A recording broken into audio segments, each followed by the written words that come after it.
There's the reality of what it's like to be a person of color within this country and how the perception of you, the treatment of you, it's intense and it's heavy. The suicide rate for Black men ages 20 to 24 is almost twice that of their white counterparts.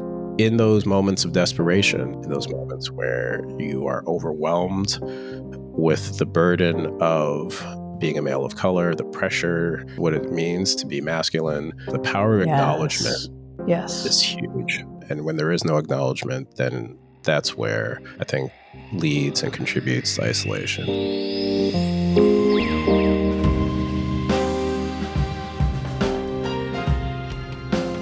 I'm Giorgio Chatelain, and my definition of belonging is being in community, no matter how big or small.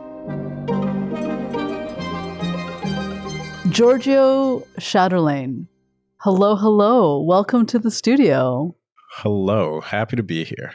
It is such an honor to have you. So where are you actually calling in from right now? So I'm located in Brooklyn, New York. You are a social worker. You have been a psychotherapist working for over 20 years with individuals, couples, and families. And today, we're going to talk about mental health. You are an expert in mental health and specifically around the mental health of immigrants and communities of color, which is something that I am very, very passionate about. And the nuances, the treatment, the differences, the disparity that is present. So I'd love to start right out of the gate with some facts. They are heartbreaking. So, according to the American Psychological Association, nearly 40% of people of color report experiencing significant psychological distress compared to 25% of their white counterparts. People of color are less likely to receive mental health services, and the Substance Abuse and Mental Health Services Administration reports that only 31% of Black adults, 22% of Asian adults with mental illness receive treatment, compared to almost 50% of white adults. What's driving this statistic, Giorgio?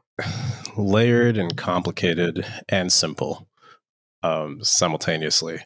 There's the reality of what it's like to be a person of color within this country and how the perception of you, the treatment of you, both in systems and just individual conversations and exchanges at work, outside of work, it's intense and it's heavy. And in that heaviness comes the fact that for a lot of people, and I won't say for everyone, but for a lot of people, there's just a different world that you're living in. There's a different space that you're in. So you know and you recognize that the justice system is not an equitable system, and you expect that. You expect that people are going to talk to you a certain way, not talk to you. One of the things that we spoke about is how when I moved I'm originally from Montreal. I'm Haitian. Born and raised in Montreal. My parents are from Haiti. And when I moved to New York and moving to the United States, I found myself more visible, therefore invisible. How easy it was for people to see me, therefore ignore me, and only see me in certain situations or circumstances. And so when you think about what that's like to navigate on a daily basis, on a constant basis, and then you question yourself. You question, did I really see this? Did I really hear this? Did that really happen? Did that exchange at work really take place? When I walked into the store, are they actually following me? If you're a person who has an accent, when people talk to you as if you don't understand, because the assumption is that an accent comes with a lack of intelligence, or the way that people speak louder to you as if you have a hearing problem, when really, you're just navigating the language. It has nothing to do with intelligence.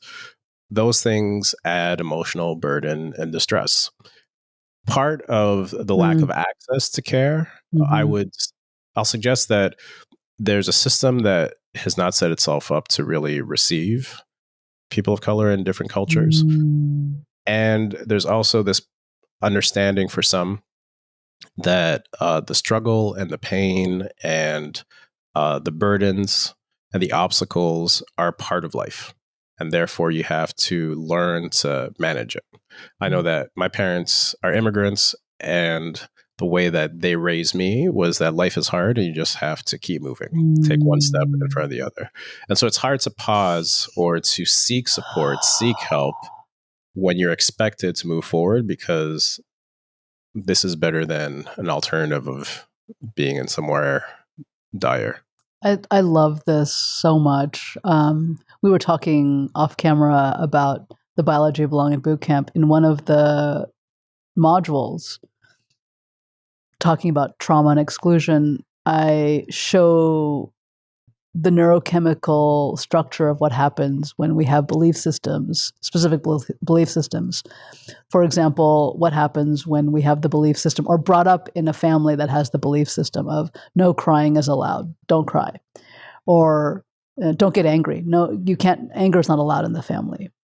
Or what happens when work hard at all cost. Mm-hmm. And taking the work hard at all cost belief for just a moment, if we find ourselves being in alignment with our authenticity and wanting to show joy or care or affection or delight or spontaneity or being playful, and that gets squashed, then we very quickly learn that that is not okay to experience, to show in the family dynamic in order to belong. And we prioritize anger. We prioritize fear. Or even worse, we prioritize not feeling in order to just function in the family and to really have a transactional way of being. When I share that, what comes up for you? How when you learn to suppress, then every time you feel, you struggle with how to be in that feeling. And so you learn to try to run or hide from that feeling in some way, shape, or form, especially if the feeling is hard. Sadness, hurt, anger comes out too easily for some.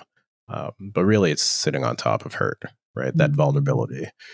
And if what you learn is, for me to survive in this space, in this place, I have to just work hard. I just have to do, regardless. I'm not supposed to have the leisure of just hanging out or joyfulness, because I can die, literally die.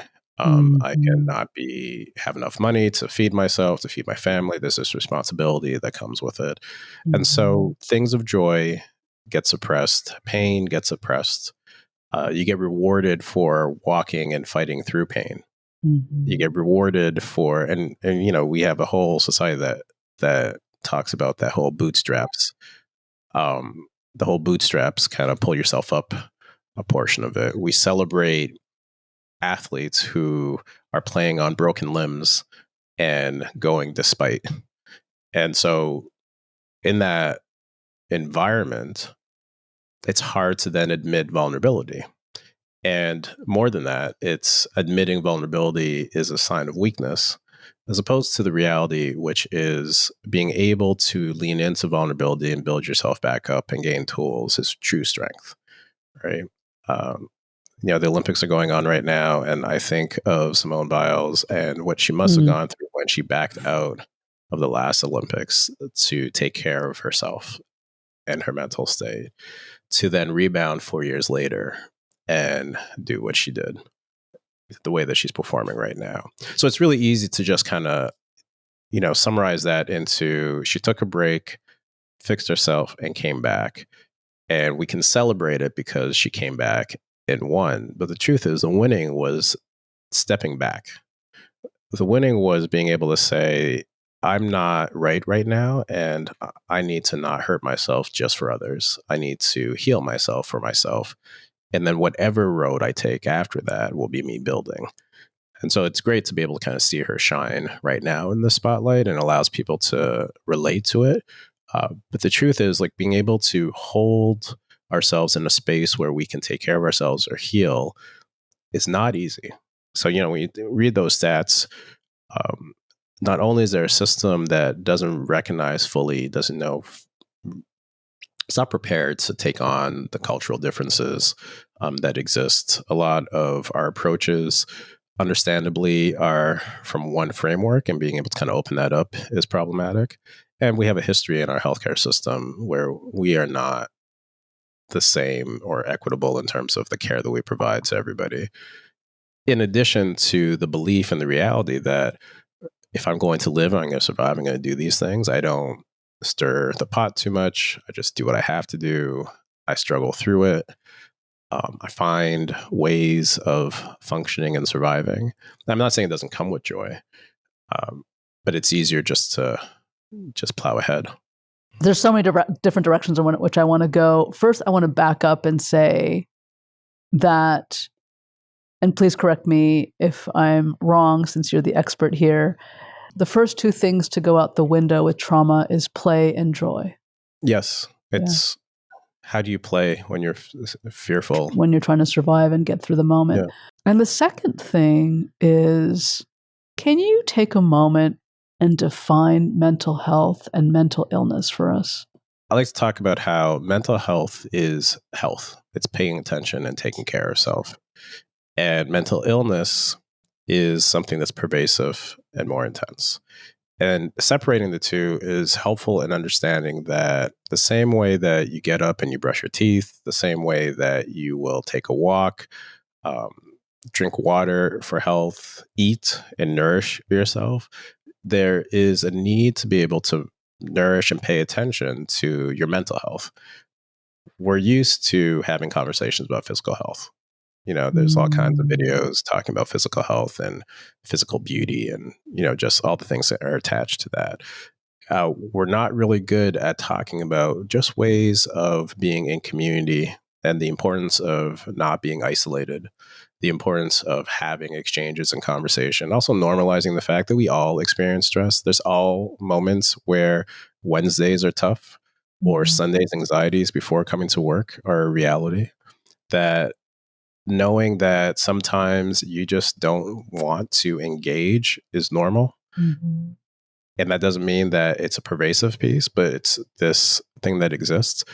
And so if you can understand that your mental health is ongoing and constant, and whatever you are doing is feeding into your health, and there are things that then take away from your health. When you spend too much time trying to control feelings, they come out anyway. But when you lean into them and you pay attention to your actions, you can find out if they serve you or not. And if they do, do them. And if they don't, well, then figure out how you adjust them.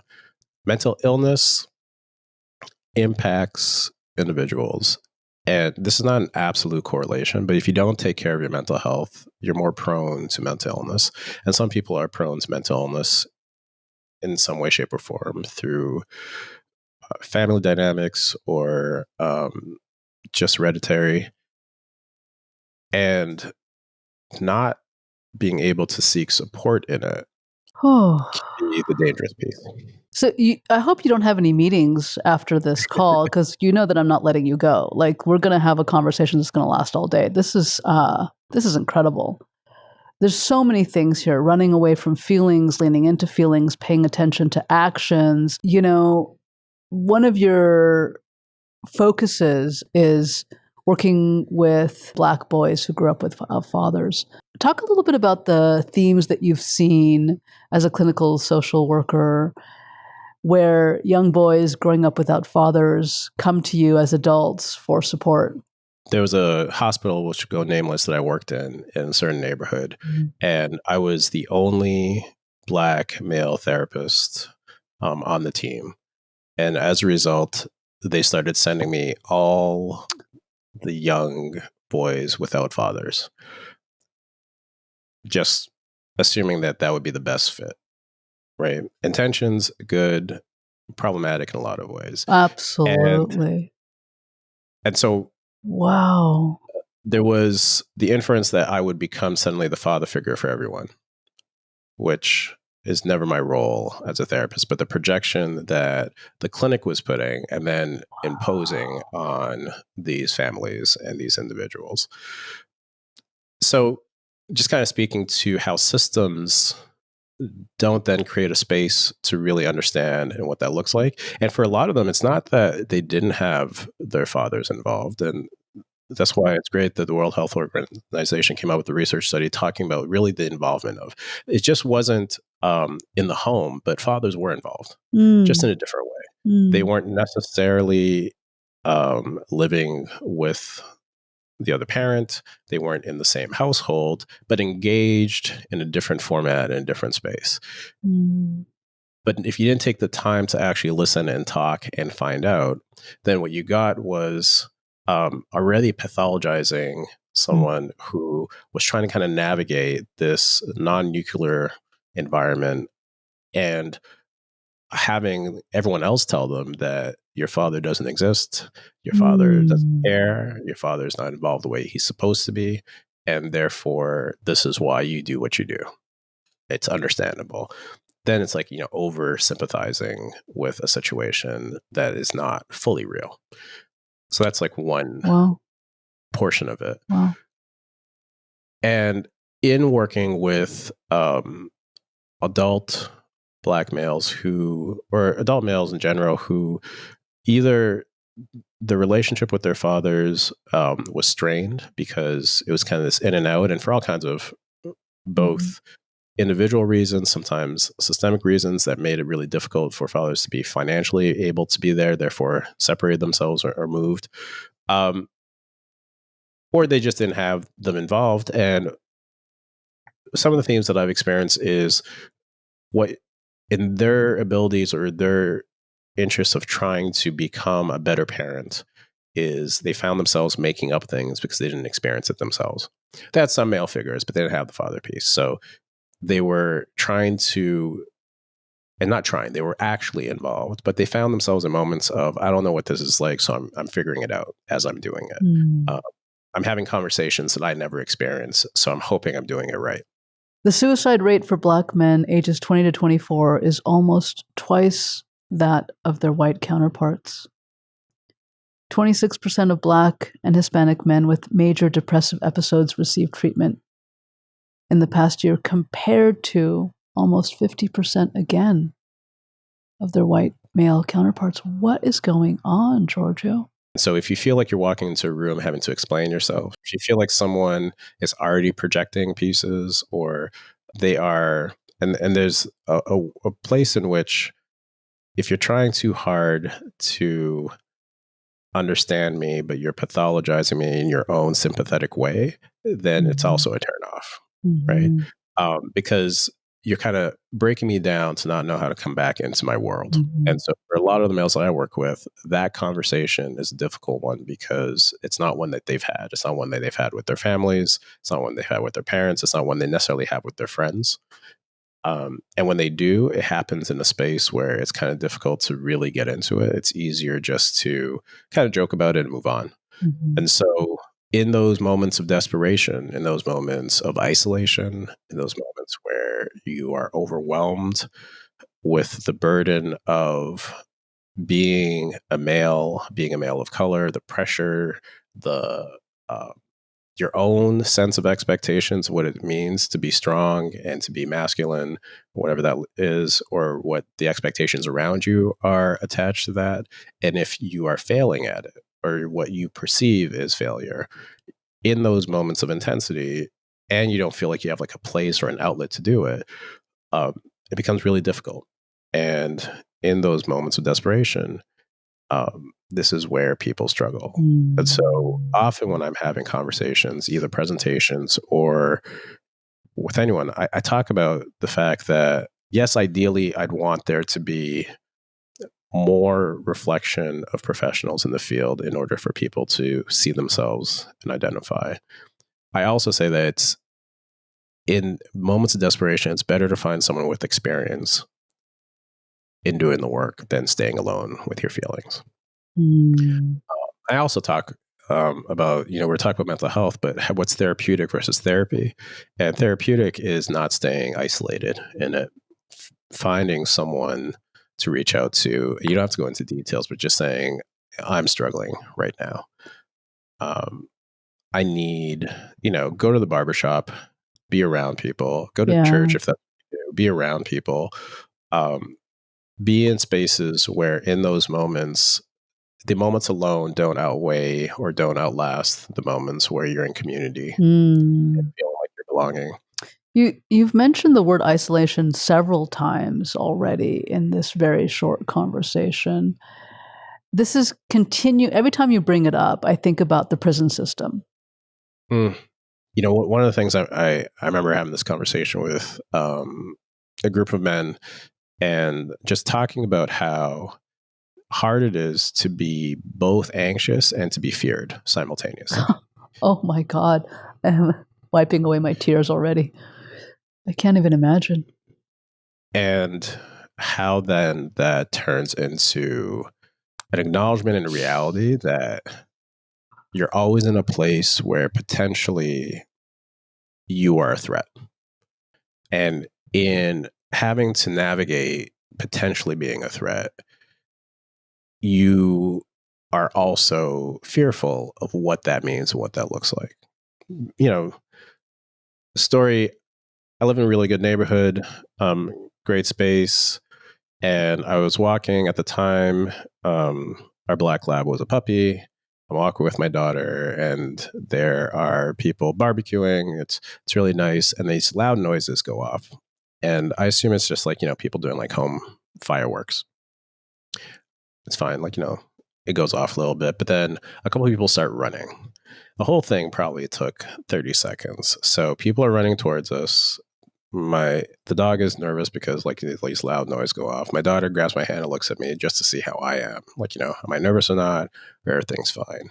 And so I want to be calm for both of them. And I want to not rush towards where the people are running from.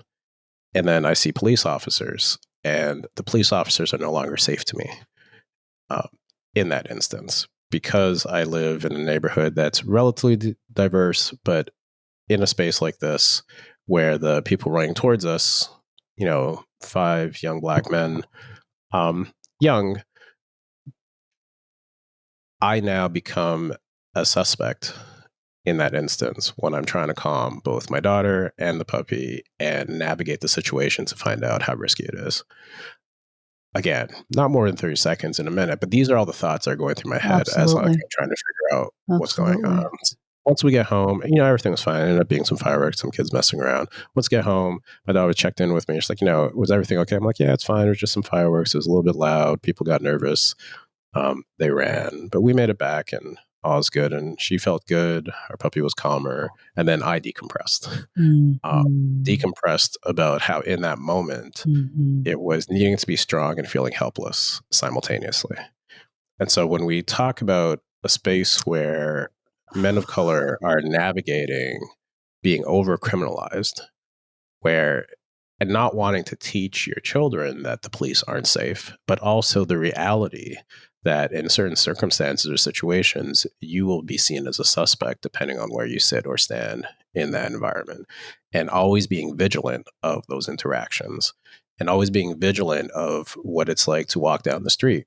We were kind of talking about the stats in terms of why people aren't accessing care or why the suicide rate is so high. It's also, how do we have these conversations more? How do we speak about Yes. these like shared experiences? The power of acknowledgement Yes. Yes. is huge. What isolation wreaks havoc on the nervous system. Isolation wreaks havoc neurochemically. Isolation wreaks havoc in the neurological ways in which our brain is wired. There's a reason why, solitary confinement is used as punishment. There's a reason why detention is used as punishment. It's incredible. It's devastating. You said needing to feel strong and helpless at the same time. That is such a powerful sentence. How do we do that? It's not conscious. It happens because in some ways, it's when you stop to think about it that you realize how intense it becomes. But for a lot of times, it is survival, right? So it's the way that you've learned how to navigate through a certain place. It's the way that I know growing up, my parents let me know immediately that I was Black. There's the hashtag going out. When did you find out when I knew I was Black? And my parents were really clear that I was a Black male in a country that was not going to understand, recognize, have empathy or sympathy for, and therefore I had to be different. And I tried to resist it, right? I'm like, oh, mom and dad, you don't know, you guys are from Haiti, or you don't get it. It's different here. And then you just keep having repeated experiences, repeated instances, not all of them actively violent, but just part of it. And so in a lot of ways, I love plants. I have one plant here on the side, but I have plants all over the house. And tending to plants is kind of my meditation and my peace. And what I appreciate about plants is how well they can adapt to environments. Not all plants, but most can, and grow around and grow through and find a way to really kind of tend to themselves. And if you put an object there, it'll grow through or around the object. And the way that I often think about what it's like to be a person of color in this country, and with everything that's going on, is that you keep thriving. And you have to thrive. And it changes your dynamics. It changes how you kind of walk into a scene versus another. That creates the code switching. But also with that pressure comes diamonds. And there are beautiful things that have come out of the reality and the intensity of it, through music, through art, through science, through engineering, through math, through competition. So as much as there are real pain points and lives hanging in the balance on a regular basis as a result of this intensity, there's also joy and laughter and beauty being created constantly.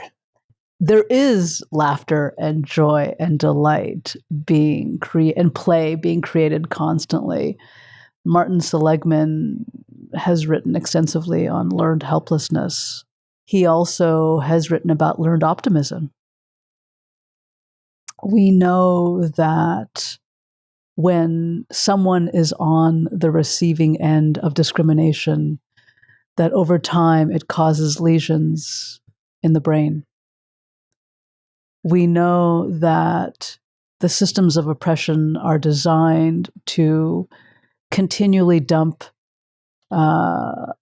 cortisol in our bodies by creating experiences of shame everywhere we go. I was listening to, I've said this numerous times on the show, and I think it's relevant to share with you.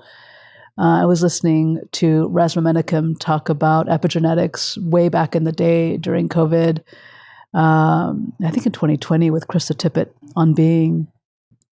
And he was sharing how, bodies of color are constantly juxtaposed and contrasted against white bodies, and that is the norm. And in that moment, so much understanding of myself came flooding through. I remember I was 10 years old, and we had just moved to Los Angeles from Montreal. And I was really annoyed because my dad and my stepmom took me furniture shopping. And I was like, the last thing I wanted to do on a weekend was go furniture shopping. So I was like pouting, and I was walking behind them, as we were walking into the store. And all of a sudden I looked across the street and I saw this white woman holding this black man's hand as a couple. And I looked at them and I was like, oh, that is so weird. And then I looked right in front of me and I was like, oh my God, my dad is dark-skinned and my stepmother is light-skinned. And it was the first time at 10 years old on, I think it was Crenshaw Boulevard, that I saw color in a way that was really conscious for me. When I share that story and the discrimination and the lesions in the brain and systems of oppression, what comes up for you? What I appreciate about the conversation is, again, the power of acknowledgement. And when there is no acknowledgement, then that's where I think leads and contributes to isolation. But really understanding the fact that people are carrying weight and it has an impact on their minds and on their souls, and it tears and Yes. small. Like, and it also forces to have a tougher skin, thicker walls, more at stake, and there's more vulnerability. Like, there's more at stake when you become vulnerable because you just don't know if you're in a space or in an environment. Actually, you do know you're in a space and environment that may not be able to take care of you and know how to deal with your weakness because you've been othered. Yeah. You've been seen as either a criminal or just not the same type of human. Yeah. And when that is constant and consistent, and when you don't see or recognize yourself, and when people continue not to see or recognize you in both subtle or obvious ways, it weighs on you, and it impacts you, and it impacts how you engage with your family, with your partners, how you choose your partners, why you choose the partners that you do, how you interact or react to work circumstances, colleagues, employers, those that you oversee. And, I am, the way I define myself, I'm a father, a husband, a son, a brother, an uncle. I was divorced. I'm remarried. My wife is Polish. I have an older daughter who both her parents are of West Indian descent, and my youngest has a Polish mom, Haitian dad, living in the States. And there's our relationship together, myself and my wife's. There's who we're raising, and there's how the world will see both of my daughters and what they'll project onto them. There's who I am and what I engaged in and what I do and how I engage into these conversations of race. There's how my wife gets received and seen in these different conversations. And so, I guess it's not surprising that the layers and the intersections are things that I seem to constantly kind of navigate or go towards. But it's always something that I'm thinking about and paying attention to, because within my own home, it's something that is constantly both there and not. And, when we're all together, we're engaging and talking about the world and just being together and loving each other. And we don't live in isolation. We live in community, and we go out into the world and we navigate what that looks like and what that means, and constantly coming back and trying to figure it out. Totally. But those lesions are there. Those lesions. It's contributing to the mental illness. It is physiologically contributing to mental illness. And impossible to think that it can't or it won't. Sometimes there are conversations on all sides that are like, if you say this, well, it's like an excuse. And acknowledgement is not an excuse. It's a reason for, the thing that contributes to, and then it allows you to truly acknowledge and figure out how to navigate it and how to move, like you move despite it, but also how to do it in a way that's smoother so that you don't have to pass on that trauma to the next generation, or not as intensely as it was. Well, absolutely. And more importantly, there is science behind acknowledging it. Like, it is resonant language. And being able to acknowledge something for what it is actually calms the nervous system down. It sends a signal from the prefrontal cortex back to the amygdala in order to reset the vagus nerve. There's neurochemical compounds that are being impacted by acknowledging what is. It's a really big deal. Acknowledging what is the opposite of gaslighting. That is why it is so important. Gaslighting secretes cortisol. It elevates stress levels. And acknowledging what is validates us. It allows us to secrete serotonin, oxytocin, endogenous opioids. I mean, there is so much value in learning to be masterful in acknowledging what is. How can we as organizations, as companies, better support communities of color in the workplace? We've talked about the power of acknowledgement, but also being able to understand to do this comes with tension. And I love that. And to allow people to know that tension exists. To also be prepared and help navigating the tension. Because we talk about organizations, and it is a transactional place, right? We live the way that we live, and then we come to work. I want to slow this down. This is you're hitting on a point that is beautiful, Giorgio. Conflict is inevitable. Therefore, tension will arise. And I just want to make this point very clear for everyone. Tension exists. Yes. Yes. Period. How do you navigate that? And it's also being able to acknowledge and name the different types of tension, not all of them, but like the fact that we just spoke about, our intersections are endless. We go to work and it's a transactional spot where there are power dynamics. There's performance that needs to be evaluated. People are trying to move up. People are trying to stay still. People are trying to maintain or do. Yeah. And so like those just kind of work tension points. Yeah. There's a leader who is supporting and supervising a group, and there's power dynamic that's there. So how do I show up with authenticity and vulnerability and yet also hold this role and acknowledge the power that I hold in this role? As an organization, it's knowing that because there's tension, and it's being able to sit in the fact that you're not going to solve anything, but you are going to expose and people are going to grow in it. It's also being able to have release valves created and set up, because to go from this one meeting right back into production without some sense of release, or bring someone in who's not just going to have the conversation, be able to bring them up and down. Right.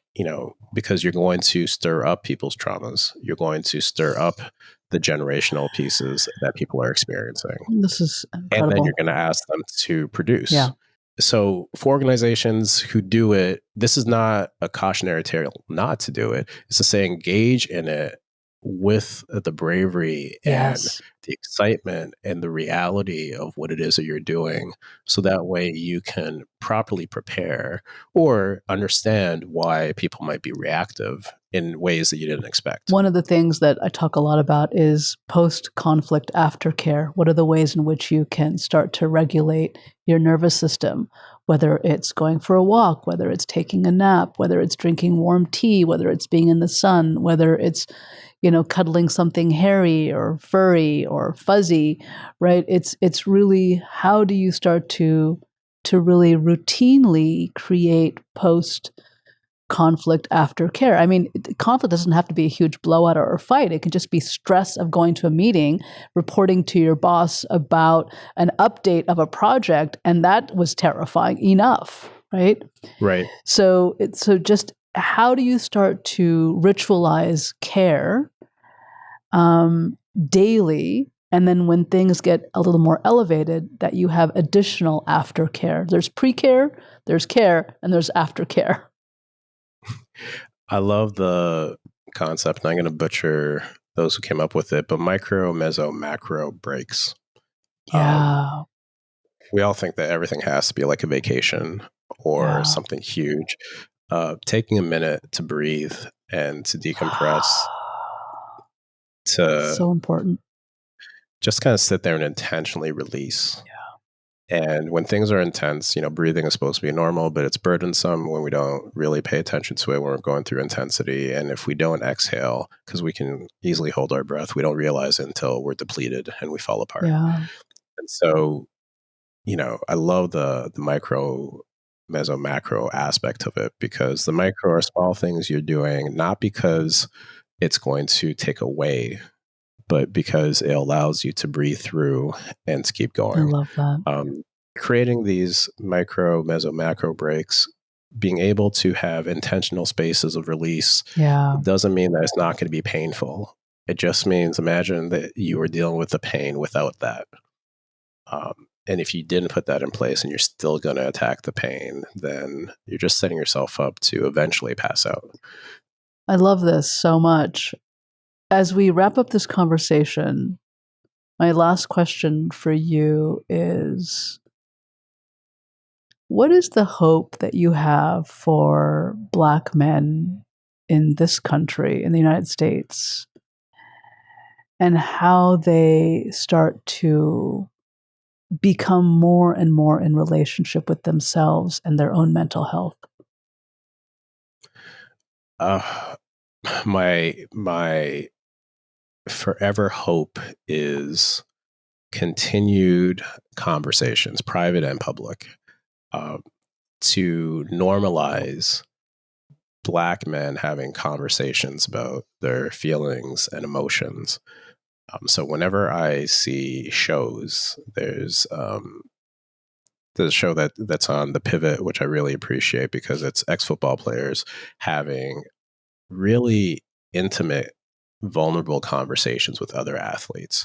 That's one. It's not all, but being able to normalize that and have that exist a lot more, and to have more men come into the field, which would be great. But minimally, I just want us to have more conversations. And I want it to be normalized that we're having these conversations, and to know that we've had them, but now to be explicit about them, being able to be both emotionally intimate and vulnerable with each other is increasing. I'm watching it happen in different public discourses, which I appreciate. And I just want it to continue. I love that so much. Giorgio, thank you so much for being on the show. Thank you so much for sharing your perspicacity, your brilliance. It was an absolutely amazing conversation. Rajkumari, thank you so much for creating this space, these conversations. I'm a fan, and I appreciate that these conversations exist, and that you are the one curating them. Beautiful.